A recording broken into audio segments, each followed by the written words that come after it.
to the Eternal Baseball Podcast, where we learn something new every week, like don't let my mic bang on my zipper. This zipper, keep your brain out of the gutter out there. Jeez. It's another week on the Eternal Baseball Podcast with your hosts, Mark and Brent.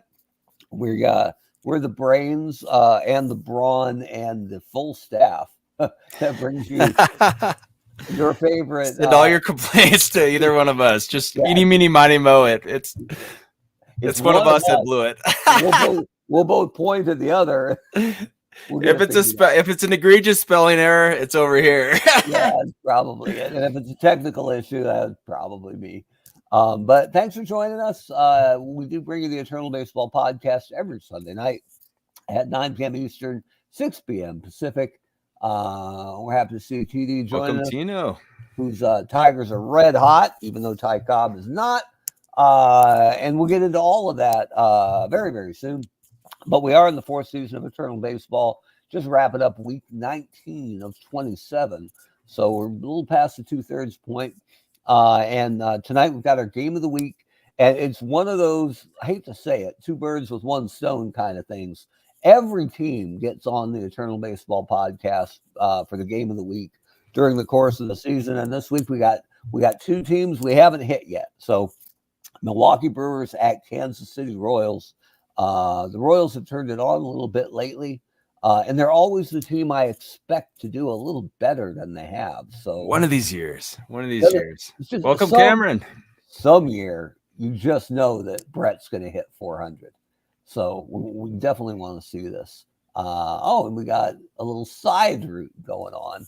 Harder in Eternal Baseball, though, because the Brewers are in the American League. That was one of the things that we did when we started the league. We had to flip when we went out to 32 teams rather than MLB's 30, we added the Expos and created the Birmingham Knights. We also split the teams into 8 4-team divisions. And just geographically, the way it all made sense was to put Houston back in the National League where they started and Milwaukee back in the American League where they started. So it is an American League matchup. And let's check my notes here. The Brewers are 58 and 54. They're 7.5 games back of the National League wild card. So they're on the fringe, but puncher's chance. You never know. The Royals are 16.5 games back in the AL South.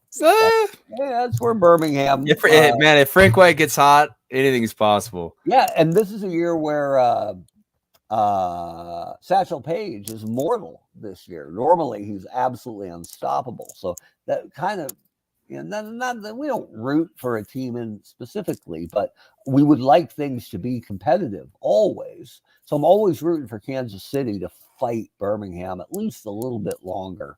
Just once in our lifetime. That's all we're asking for. We haven't seen it yet, but it is only season 4. Welcome, Rob. Yeah, everybody knows Frank White's the man. We'll make sure to get him in tonight. I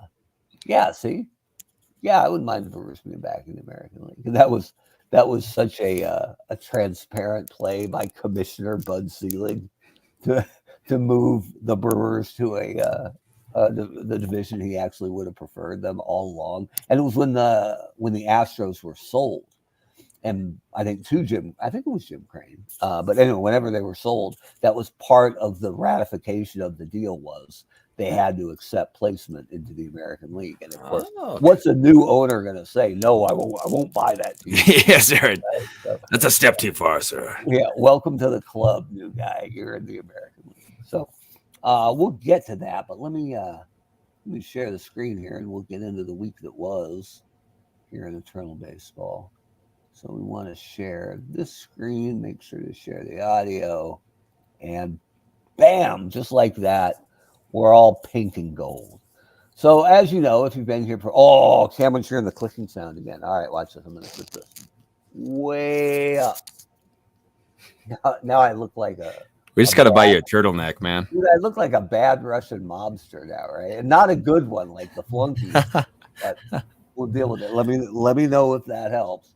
What do we got here? So we're looking at the week that was. Again, gold is great. Pink is not good. And anything, black and white is kind of middle of the road. So Your really good weeks this week belong to the Boston Red Sox, Cincinnati Reds, and Detroit Tigers, all 6-0. And the Reds are coming off the deck a little bit. We'll look at that in a second because they've had a good year, but they're in that nightmare National League North. We'll get into that. They're fighting back and looking for because it looks like there'll be a division winner, obviously, but it looks like the 2 wild cards are going to come out of that division too. So one team's not going to the playoffs, and right now it would be Cincinnati, but it looks like they got something to say about that. Houston also had a really good week at 5-1, and Atlanta has been scuffling back to back 2 and 4 weeks. So Houston has not only overtaken them for the division lead, but they're starting to make some distance between themselves. So it could be the first time Atlanta doesn't win their division. You're a little muffled, Mark. I don't know if did it get sipped into the right? There, that's better. Skin to win, I guess. I could just take it all off. That should boost our numbers some. Right? It would look like this. It'd be real bright. But let's not stoop to those depths yet. Our content is too good to resort to. We'll save that for the 100th episode. Right? Yeah, the full frontal episode. So rough weeks for the Oakland A's, 0-6. Giants, we just talked last week that the Mariners looked like they were in striking distance. And then they dropped in a 1-5 week. So no love up in Seattle. And Tampa at 0-6. Oof. Look at this.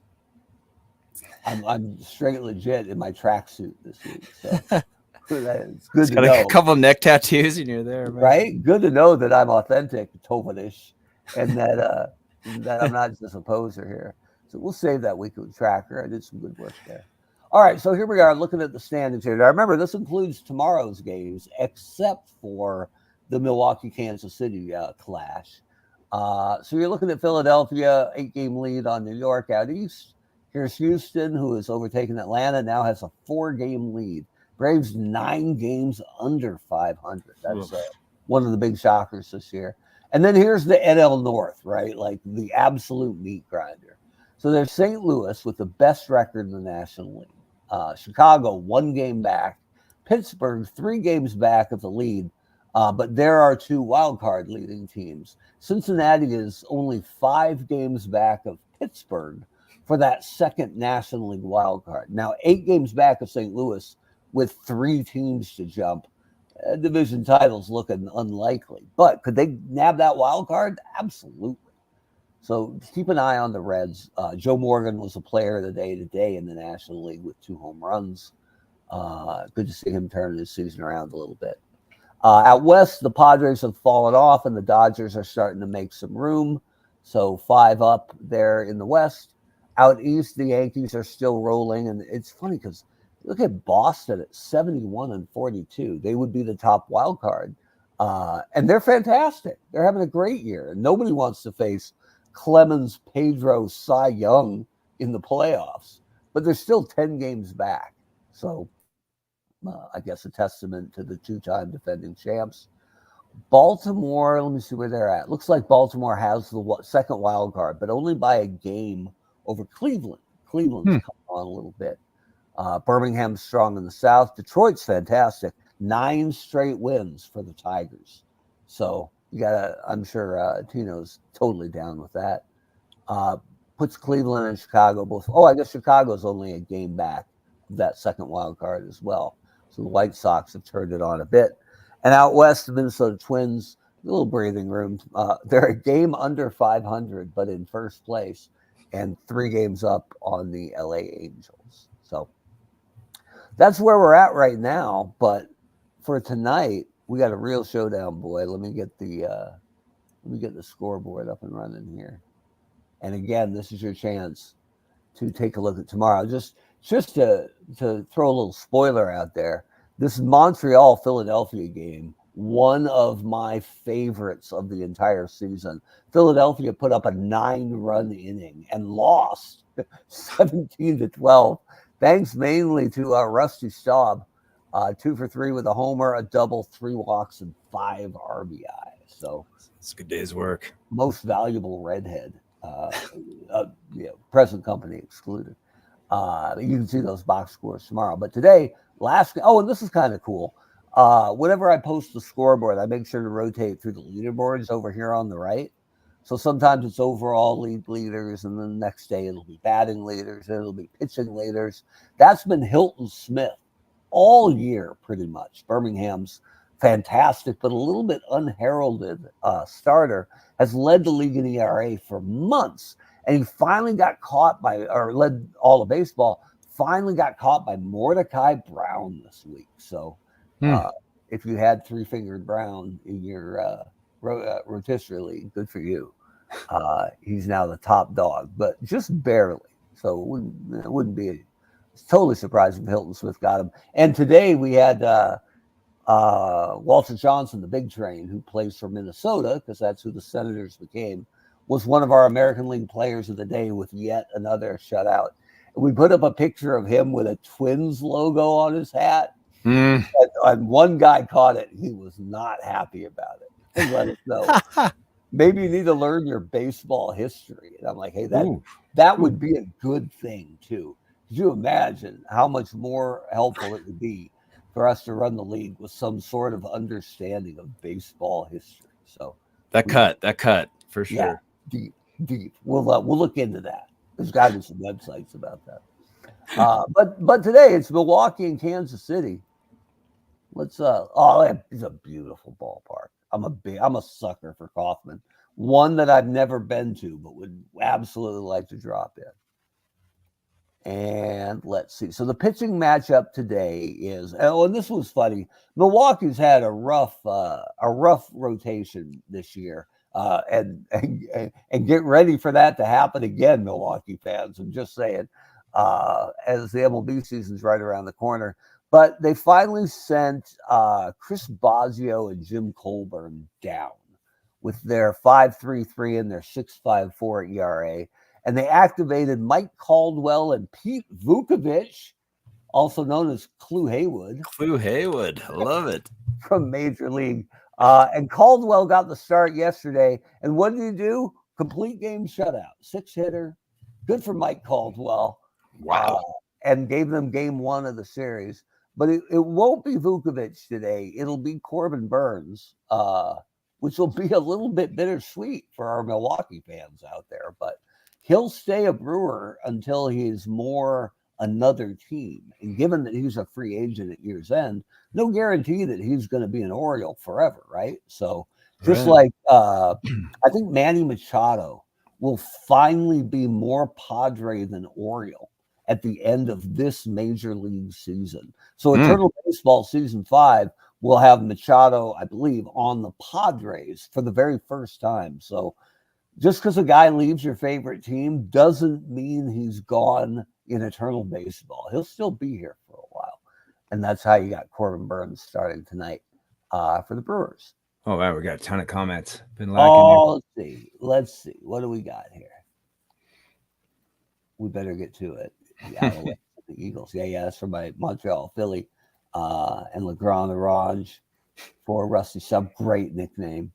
That's right. Interesting. Yeah, I didn't know that. That's a good point. Let's see here. Yeah, that's Clue Haywood. He leads the league in most offensive categories, including nose hair. Welcome, Lester. Hello, Lester. And what else? LeGrand is here. Sounds like a little bit to Kembe Mutombo before his time. And if you know that story, kudos to you. Who's starting for Kansas City tonight? It is Saberhagen. So, and let's see, it's 2004, so he's probably going to get rocked. It was odd year great, even year shaky. We'll see how that shakes out for them tonight. Wasn't shaky in those 1985 Topps packs, though. Right. Every single one. Brent Saberhagen rookie. No, nothing wrong with that.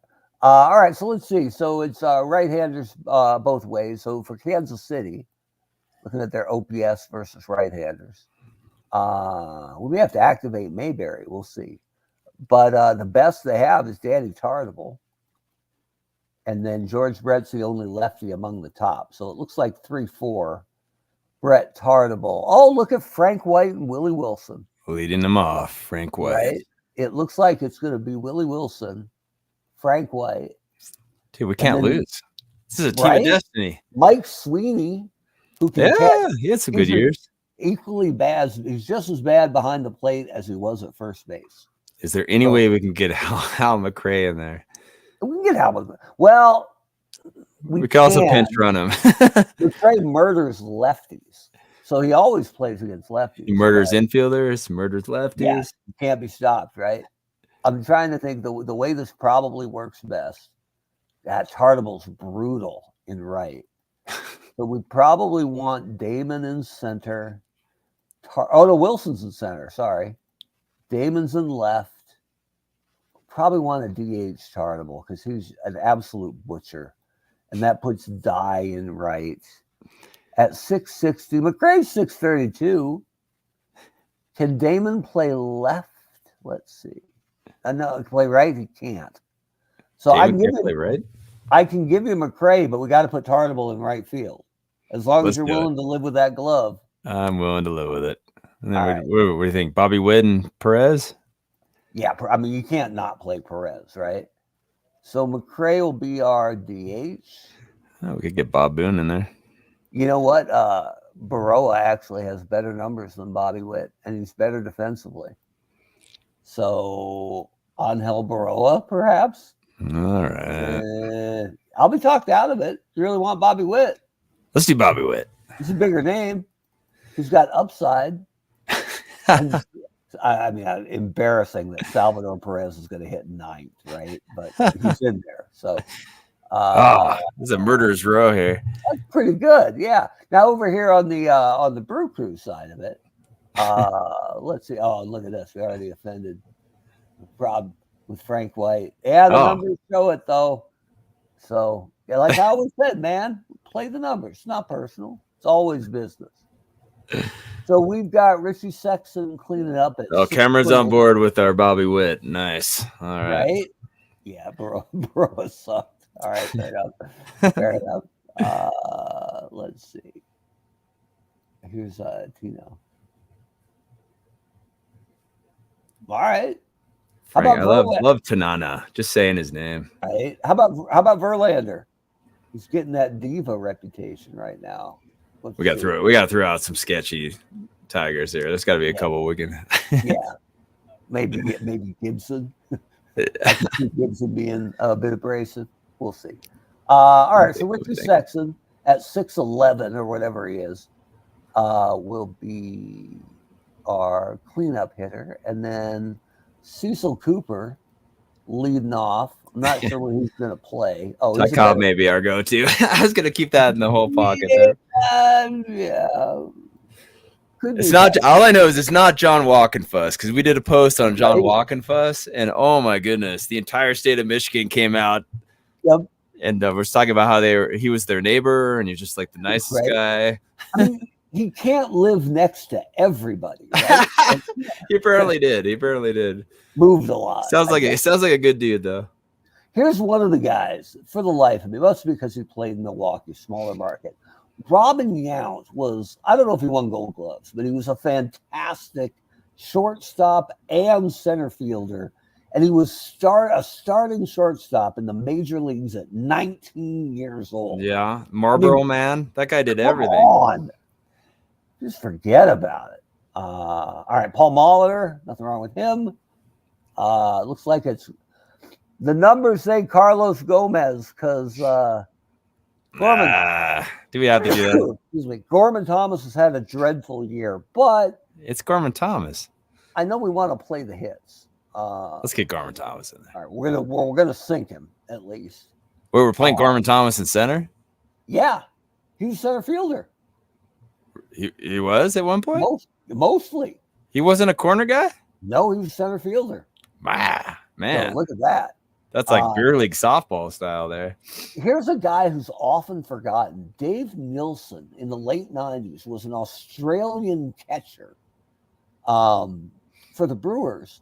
And he hit like like 295 with like 22 homers and 84 RBIs as like a 30-year-old. And his contract was up, and everybody thought, I don't know if Milwaukee will be able to keep him. And they couldn't. He friggin' retired and went back to Australia to promote baseball in Australia. Can you imagine having a 30-year-old all-star catcher just walk away? Just like, no, I'm good. Thanks, So mate. I gotta go ride. I gotta go ride my motorbike out there. Right? I got to go hunt emu in the Badlands. So good for him. Now the shame here is that our boy Don Money. Heartache. No Don Money, who we love. So God, we don't want to play Ryan Braun at third.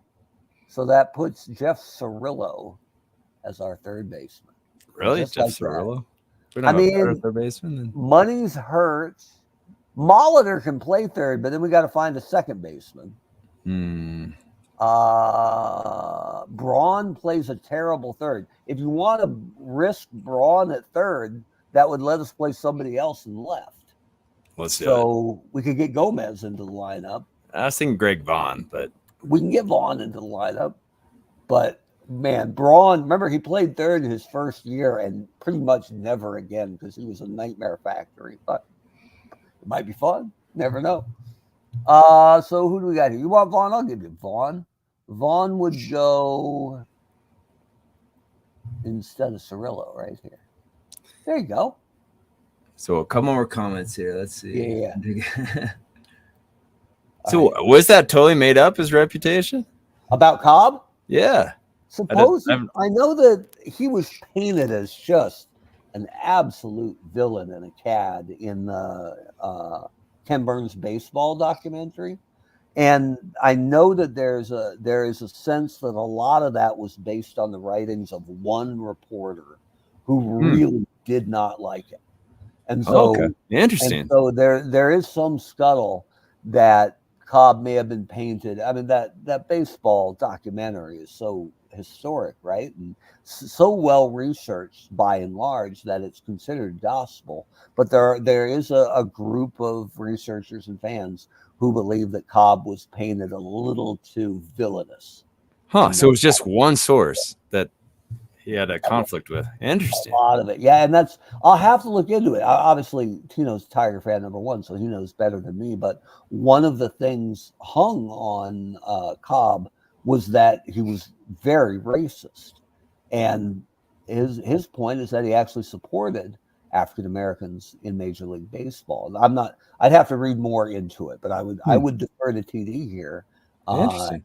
And interesting, just given the sentiments of the country in the early 1900s, and that he came from the deep South, from Georgia. If he was actually progressive about integration in baseball, that says a lot, because there was a lot more prevalent racism back then, but guys were a lot more protective of their jobs in Major League Baseball back then. Only 16 teams, right? Yeah. So it'll be interesting to see. Okay, Cameron's got a story here. Yeah, this one. Yeah, and completely out of left field, a great bit from Paul O'Neill on a Yankee broadcast this weekend. He said, what player drafted by the Yankees wore 7 his entire career, went to the Hall of Fame, and isn't Mickey Mantle? I'm like, ooh. I'd have to look up who else who wore 7, right? But nobody wore it after Mantle, so it would have to be somebody before. And he had most of them stumped, and then I think Michael Kay said John Elway. And I'm like, I forgot that the Yankees drafted John Elway out of Stanford. Huh. Wore 7 his whole career, went to the Hall of Fame. Different hall. No big deal. Interesting. So We'll play it right. So we've been chatty, but it's time for baseball. Let's pitching for Kansas. The Cobb must be 70. Leading off for Milwaukee, first baseman Cecil Cooper. Ty Cobb has not had a representative season of his talents. Even with the numbers, everybody's numbers are depressed. We think around 20% in Eternal Baseball from their prime numbers. Again, best pitchers ever in their prime against best hitters ever in their prime. Everybody struggles a little bit, right? But yeah, Cobb has not, I don't think he's even hit 300 yet as we're in season 4. So that has been maybe a little Ken Burns yeah, right, modifier or something. Has been a bone of contention with Tino for some time, and he's right. You know, there's that random modifier every year on every player. So yeah, he could have had a couple down years in a row, but 4 in a row is a lot. So I wonder if they don't, because the bunt was such a big part of Cobb's game. I wonder if it just doesn't give him the proper respect of being able to bunt for a base hit almost half the time he tried, right? So I don't know. I don't have a good answer. I'm always rooting for Cobb to have a good year. But in a year where my guy, Ricky Henderson's hitting 209 with 9 homers and not playing all the time, and rightly so, I only have so much sympathy. So let's fix these heads are too small. And we'll give Milwaukee back to the computer. All right. That's a little bit better. Look at baby George Brett. You got a lot of options with a guy who played 20 years, but I like baby George Brett with the C on his uniform. Not too many guys got to actually wear the C. But Damon Wilson, Tartable. Good arm, bad glove. We'll see if that hurt. On that right side, behind Frank White, who's fantastic. Tartable and Sweeney are just brick gloves. We'll see. So let's get it going. Look at Frank White. All day.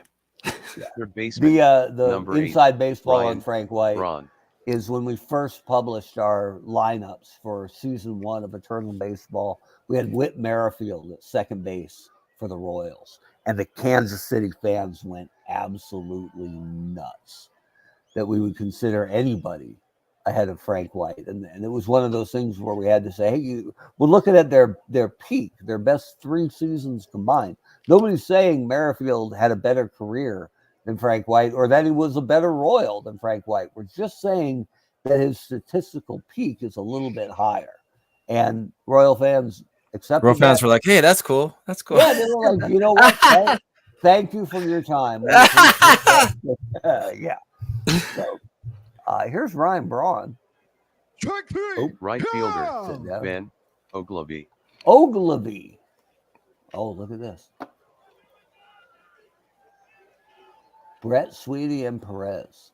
Deal. I love it. So you're close. That's awesome. And he lives right nearby. I love it when a guy stays with the team his whole career.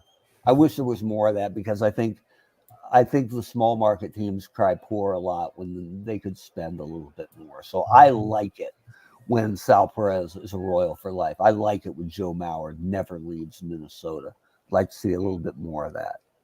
Absolutely. Here's Ben Ogilvy sitting down. Oh, here we go. Wait a minute. Pitching for Milwaukee, number 39, Corbin Burns. There you Leading go. off for Kansas City. I got a bunch of family in the Milwaukee area. Wilson.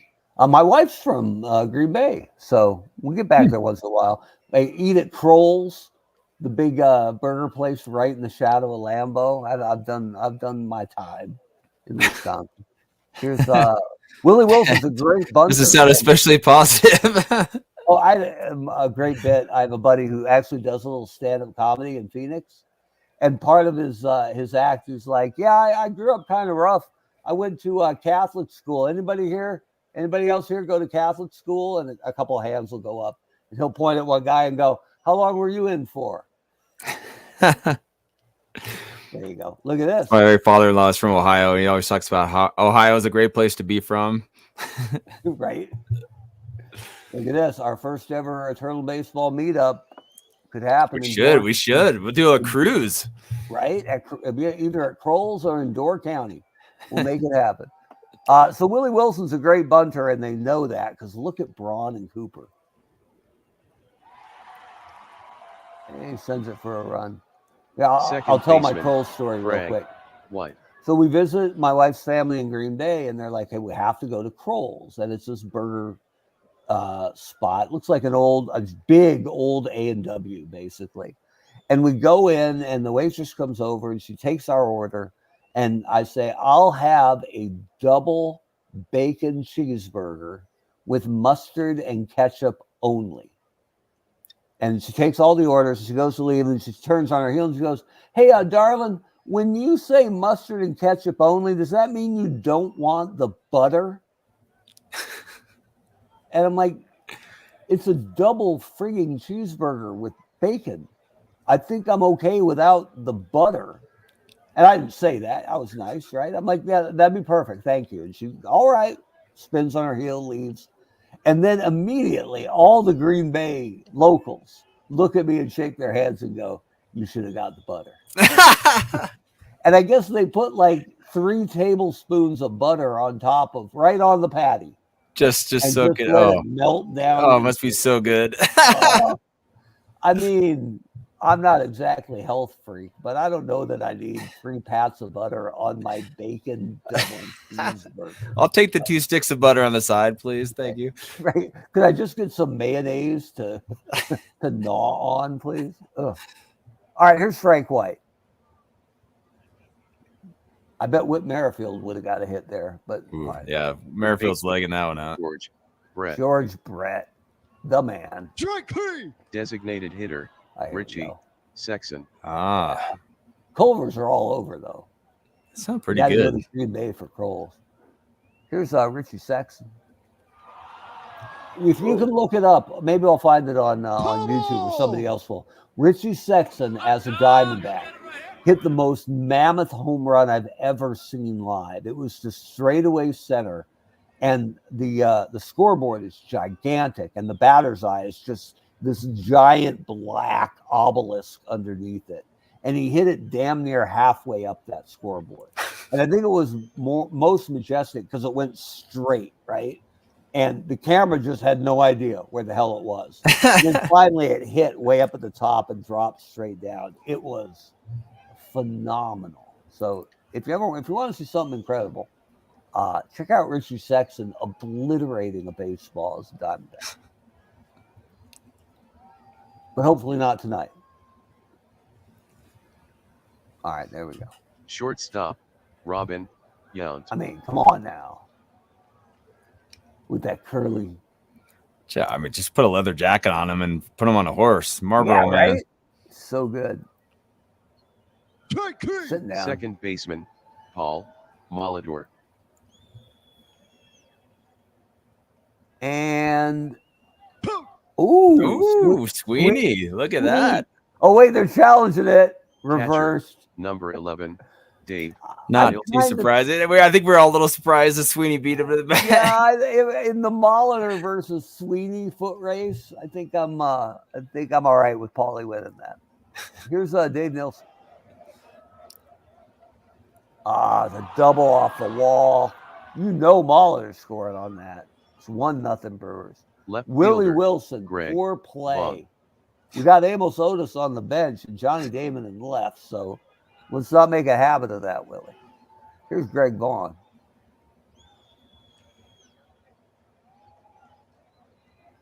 Here's our random factoid of the day. Tartabool. Okay. Did she know him? Was he home? Or was it just a walk by? Like I don't know. Star tour? Like we need more info. He just had a map with the right? With the with the star on top of it. The star map of Milwaukee. Danny Tartabool popping out. First baseman, Mike Sweeney. Oops. Come on, Sweeney. You got to make up for that lost race. Hey, Tina, what's the I went to a wedding in Milwaukee for one of my cousins, and I took my kids to that. It's like a spy restaurant. Do you know the name? Do you know what I'm talking about? Where they have secret passages and that's kind of cool. Yeah, it was pretty fun. The kids had a good time. Apparently, I missed a rotten pronunciation here. Let's hear Danny Tartabool. Tartabull. Tartabull, yeah, huh? How are you gonna get that wrong? Maybe just one L. Tartabull. That's better. Yeah, that's a good one. All right. It's a win. Mike Sweeney. I'm not above trying to steal home with Mike Sweeney. Left fielder. Johnny. Damon. I don't think anyone would begrudge us that one. Damon's an incredible bunter. The corners are back. Nilsson's not much of a catcher, and there's 2 outs. Should we wait on that, or should we pop that cork right now? Sorry, what do you want to do? Bunt. Yes, with bunt. 2 outs. Do it. Sorry, I was reading the comments. Yeah, Tino, let me look it up, man. Fielder. Gorman. Thomas.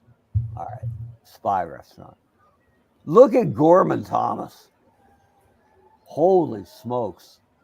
Talk about Marlboro, man. Dude, man, they should just be the entire squad just smoking cigarettes out in the outfield. He looks like 40 miles of bad road, right? Like, come on.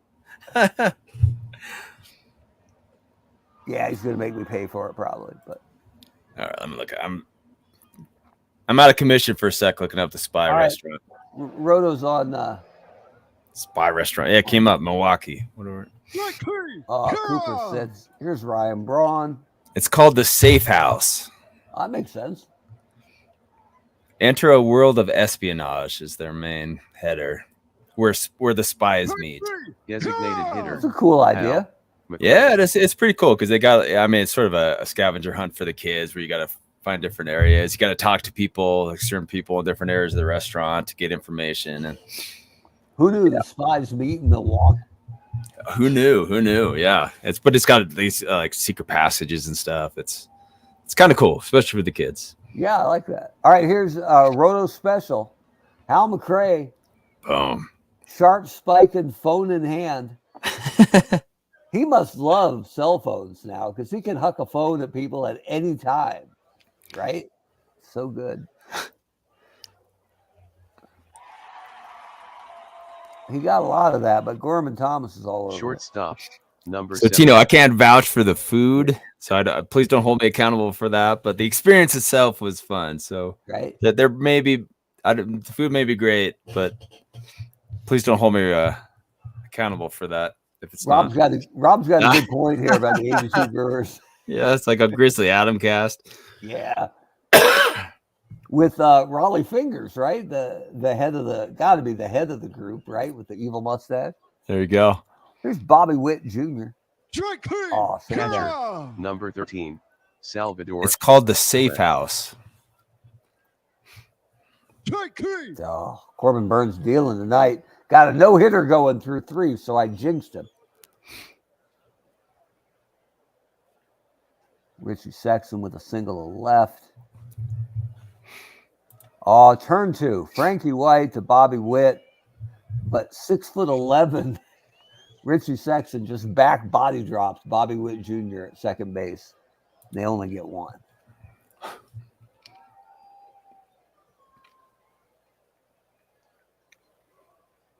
Mahler again. Bit of a slow turn there, but yep. With Mahler running too. Here's Dave Nilsson. Ooh. Looks like it was a snap throw to first, but Molitor is back. A little dribbler to Frankie White in time. Nilsson's retired. We go to the bottom of the 4th. Brewers holding on to a 1-0 lead with the no-hitter intact.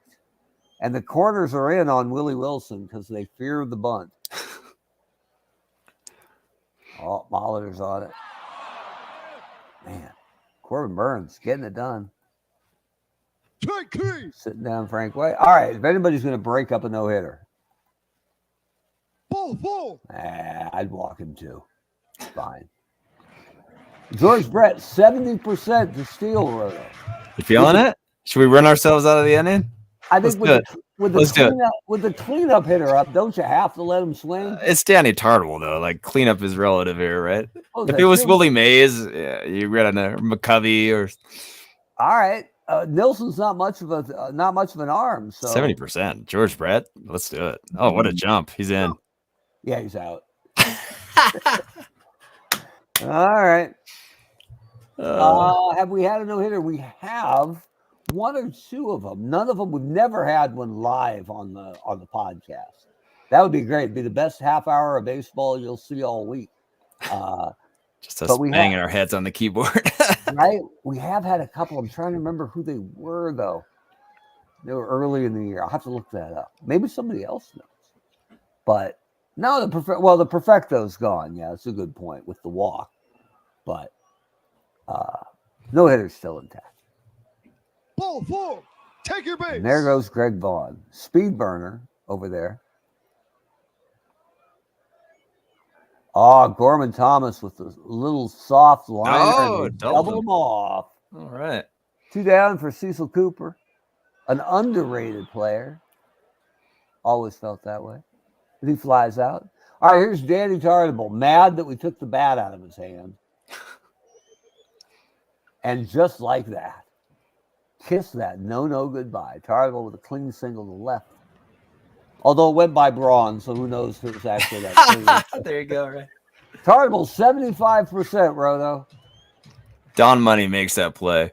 Absolutely. That's why. Should we send him again? That seems pretty good, right? Not bad. You could hit and run, or you could straight steal. Either way. Let's straight steal. All right. Off he goes. He's in there. 4th steal of the year for Danilo Tartable. Here's Mike Sweeting. He got quite a bit, but Gorman Thomas is under it. Tartable takes third easy. Jeez. 7% chance to steal home with 1 out. I don't think we could do it. I don't think we could do that. Let's see here. Pat Mahomes with his snot-nosed kid in the stands, no doubt, right? Here's Johnny Damon. Damon is a good bunter. Let's do it, man. It's time. Safety squeeze? Let's suicide it. You want to suicide it? I do. All right. I'm more of a safety squeeze kind of guy. I know. That's where we differ. Foul. Ball. So now at 0-2, Damon's probably got a swing. And he sits down, man. Let's get Johnny Damon out of there. Come on. Right. Tartable's up to 8%, just as an update. Here's Al McRae with a dribbler to Mahler. If they could get us up to 15 or 20, I think I'd be game. Right? I love it when they get the bases loaded, do that triple steal. That's awesome. Because even almost worst case scenario, you still got second and third, right? Oh. Here's Ryan Braun. Pretty rare. Ben Ogilvy. Hope I'm saying that right. I think so. Richie Sexton. Oh, with a shot. Wow, that's a laser. Off the wall. Oh man, Tino, you gotta let me know how it is, man. See, we like to give back. Do we need to put like a little ad disclosure on it? Right? Tell them Eternal Baseball. Yeah, right. Save you 5% on cocktails. Here's Robin Yount.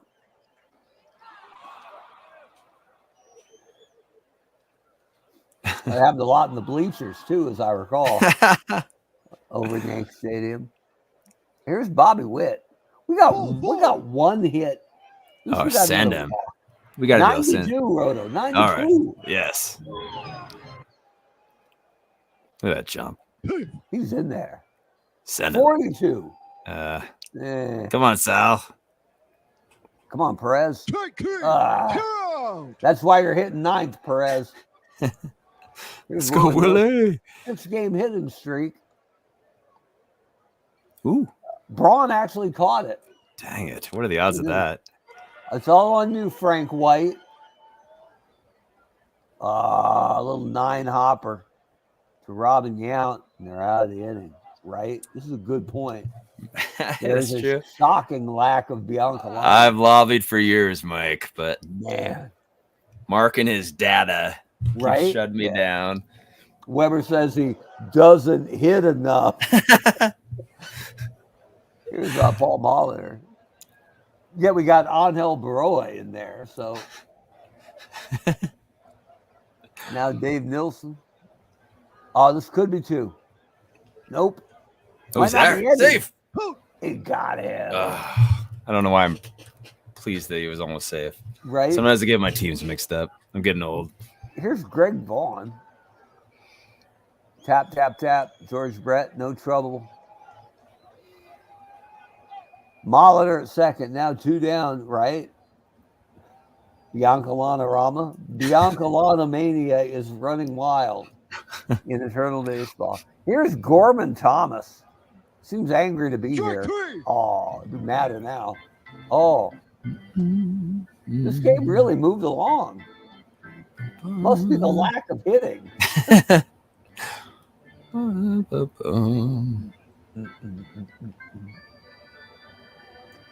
The good news is Burns has thrown 75 pitches. So we should be able to get him out of the game by like the 12th inning.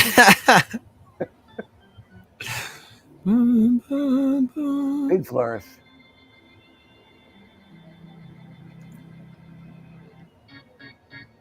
All right, George Bret. There we go. Off the wall. Move it, George. Oh, he's doing. Yes, go. Molitor with the relay. 10th triple of the year for George Bret. Pretty good. Right. In fairness to Ben Ogilvy, Ryan Braun probably had no idea what to do on that play. Right? Like, didn't know what to do. So with nobody out, leadoff triple for George Bret. Here's leadoff hitter Danny Tartagle with a tapper to Robin Yount. Send Bret home. Safe chance 89%. Think you got to do it. I don't like those odds. Yep, the throws to first, and we're tied up 1-1. And here comes Mike Sweeney. I've never heard that Hawaiian song. I am interested, though. Oh, yeah.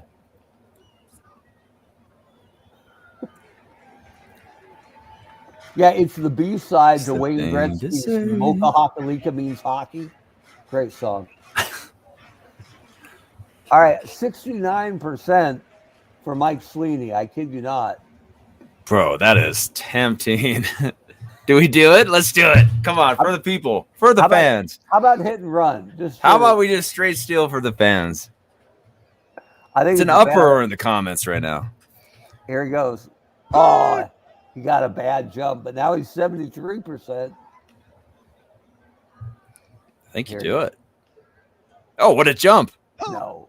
Oh, come on, Mike. A little too aggressive. Oh, and Damon sits down. Saberhagen's got 20 pitches left. And no offense to Greg Holland and Joachim Soria and Dan Quisenberry, but they have all had terrible, rotten, tragic years. So let's put Quiz in anyway, right? Let me show you what we're working with here. Sorted by ERA. Larry Gura is not bad, although he's started a couple games lately. Wade Davis is okay, and he's their closer. Jeff Montgomery is tolerable. But Soria, Quisenberry, Steve Farr, not even active, Kelvin Herrera, and Greg Holland have all been just annihilated. Let's get Quiz and Lee Brandt in. Up. Which one? Quiz with a 603? Yes. And then Charlie. Like area code. We'll see if Charlie for the 9th, if we need to wrap this fast, and he can hang a curveball. And right. I think Wade Davis is our guy if we get there, but we got to get there. Let's not get ahead of ourselves. Cecil Cooper with a pop to left. There we go. Oh, Johnny. Johnny dropped it. Imagine that. Johnny. All right. Here is Ryan Braun. Nobody out. Go ahead, run at second. Yeah. Wow. Damon held him with his popcorn arm. Who knew? This is getting bad, though. And Saberhagen's getting tired in 15 pitches. Quiz. The people want Quisenberry. But his numbers are awful. But his aesthetics are amazing. You know what? I'll give him to you, but I'm warming up Montgomery at the same time. Seems fair. In case Quiz is trash, and he's been trash all year. How dare you, Mark? How I'm just dare saying you, the sir? numbers, man. Oh, you know Cooper's coming home on that. Throw home, out chance 2%. Double play chance 5%. Seventh inning, I think you got to take the out here, don't you? Yeah, I guess. All right. Throw home, no. We'll get the runner at second. Ogilvy safe at first. Milwaukee takes a 2-1 lead. Saberhagen and Sex. Track 3. Sits him down. Nice. So do you want Saberhagen, a fading Saberhagen, to face Robin Yount, or do you want Quisenberry to come in with 2 down? We'll give it to Cameron. What do you think, Cameron? He knows the bullpen better than I do. Bear in mind that every time we go to the bullpen, we get housed. Pretty bad.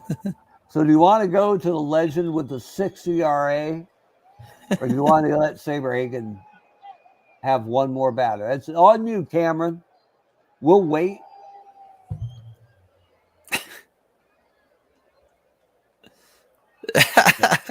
Right?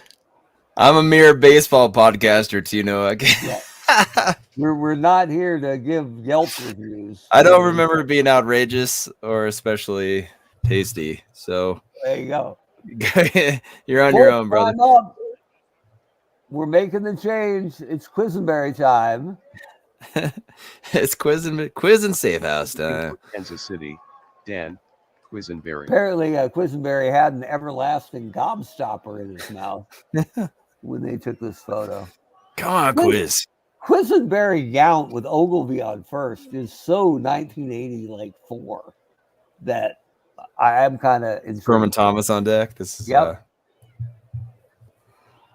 Down the line foul. Tarnable's got no chance. Trouble. Mainly because it was a fly ball hitting his direction.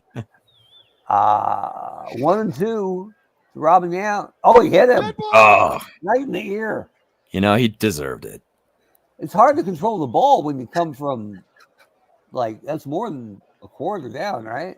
Here's Paul Molitor. 2 out, 2 on. A little tapper. Bret's on it. The throw in time. Dan Plesac is now pitching for Milwaukee. All right, we got a chance. Thank God Dan it's somebody Plesac. else, right? Yeah. Oh, Plesac, yeah. A couple more comments there. Yeah, definitely. Yeah, that's a good point. Wilson Center. There you go. Now, McCray just Hal McCray murders lefties. This is Yeah, a bad, here we this go. is a All bad right. slot. But let's check here and see which Royals really earn their stripes against lefties. Jermaine Dye is incredible. Larry Boa. So we could pinch hit Dye for Witt and then plug Baroa in next inning. Perfect. But right now it's like People want Baroa. I should have left this open. McCray, look, his OPS against righties 617, lefties 728. So definite split advantage there. So here's Hal McCray, bottom of the 8th, down 2-1. Ooh. Line shot to Paul Mahler. But this is where we're going to get a little more interesting as Jermaine Dye comes on in. Pinch hitting for Kansas City, Jermaine. Dot. There you go. Track 3. Oh, after all that buildup. Here's Sal Perez. We only need 1 to tie. Track 3. Not even making contact. Right? All right, let's get Baroa in.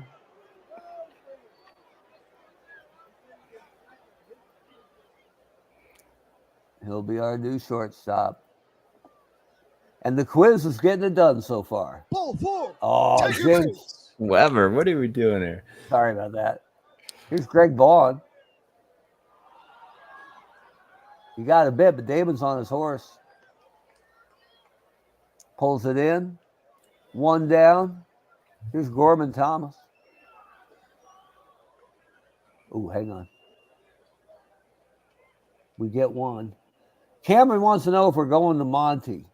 I kind of think where we at. Quisenberry's got 33 pitches left. So Let's give him another batter too. yeah, and then Montgomery's got 45 pitches. So I think we're okay to get to him. Wade Davis, if we go up. Cecil Cooper. Did he get it? No. Hey. Oh, Josh Hader. So no big deal.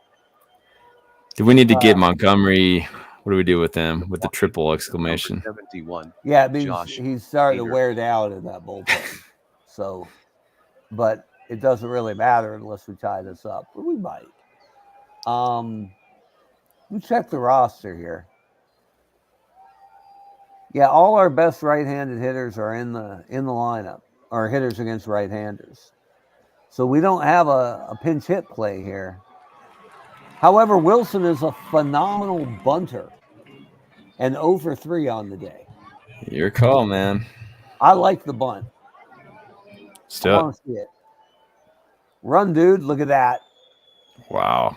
Might have been in the baseline a little Holy smokes. They bum rushed him. bit. Oh, man, But dude. he's safe. And look Is that at 89? 89, Brent. I think you have to, don't you? Oh, yeah. Off he goes. He's in there. All right. Okay, Frank White, time to show up. I mean, Frank's a good bunter, too. You could bunt him to third if you want, or you got 3 shots at the tying run. I think you go 3 shots All right. with Bret, Tardible, Sweeney coming up. Not bad, right? All right, Frank. Or, I mean, sorry, with, Frank and company. Should have bunted. Frank I talked myself out of that. Right, here's George Brett. The fly ball. Gorman Thomas is under it, though. Wilson can tag, though. 77% to get to third, but he's already in scoring position. Yeah, I don't think you do it. Sorry, Cameron. We didn't see your comment till after we had played.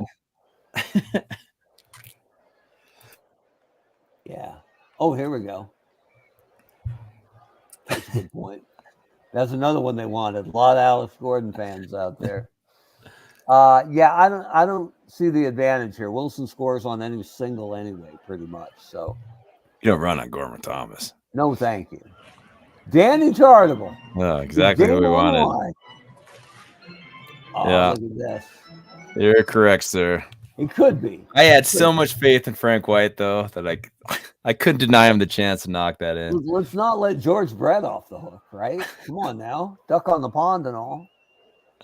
Strike 3. No, Ah! it's over. Heartache and the loss of God. And the Royal fans didn't like us already. So that man. can't help. The final Blown. score from Kauffman Stadium, Milwaukee 2, Kansas City 1. Corbin Burns picks up the win. He is Man. now 11-7 on the season. Bret Saberhagen is the loser. He is now 10-13. Josh Hader gets the save. Number 26. Time of the game, 2 hours, 45 minutes. Man, Saberhagen had the double stuff going too. Yeah. Well, I mean, we were in it till the end with only 4 hits. So, and we were a little bit chatty tonight. We still kept it to an hour, so that's not bad. Yeah. So I'm going to call that a win. It's a moral victory. It's a moral victory. We get lots of those. So I apologize to the Royal fans. We did our best. We tried. Congrats to the Brewers who picked up a win. You'll see that in the scoreboard tomorrow. As always, you can see all the box scores on the team-specific forums at eternalbaseball.com. We'll get the daily scoreboard and your players of the day up. Here's a hint. One of them's a redhead who played in Montreal. So look forward to that tomorrow. You can always find us on Facebook. You can find us on Twitter or X if you prefer, and also on Instagram. There's always something going on Eternal Baseball. So we appreciate everybody for joining us. Oh, and this just into the newsroom. Assistant hitting coach Costanza has been fired. And Rob probably figured it out. Bret needed more pine tar. Absolutely.